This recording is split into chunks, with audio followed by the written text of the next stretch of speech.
Je pense que c'est injuste de faire ça à un professeur ne demandant rien. Faire ce qu'ils sont est une horreur. La rentrée des classes en ce lundi 2 novembre 2020 fut particulière et assez difficile. L'actualité durant les vacances de la Toussaint a été marquée par l'assassinat de l'enseignant Samuel Paty et la mise en place du confinement suite à la crise sanitaire.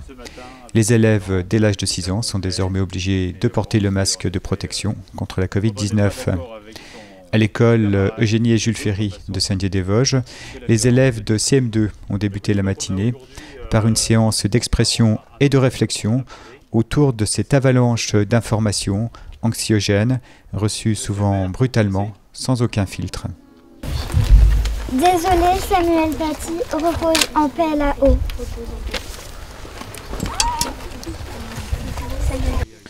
Alors dès le matin à 8h30, on a commencé à en parler.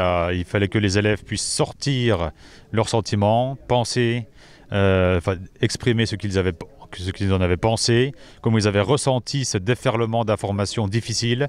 Et on a parlé ensuite de la liberté d'expression avec des textes adaptés à leur âge, avec des documentaires qu'on a visionnés, très simples, et qui ont mis en exergue le rôle, l'importance de la liberté d'expression et du respect. Voilà.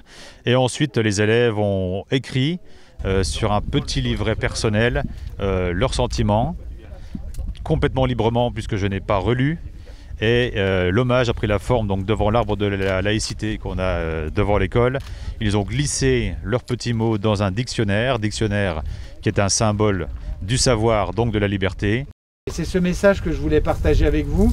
Vous voyez bien que certains aujourd'hui veulent nous empêcher de penser librement, veulent vous obliger à penser certaines choses.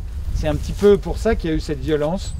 Et moi je voulais vous inviter tous à vous respecter les uns les autres dans vos différences et aussi à vous dire, à ne pas avoir peur de dire ce que vous pensez. Parce que c'est ça que notre République garantit.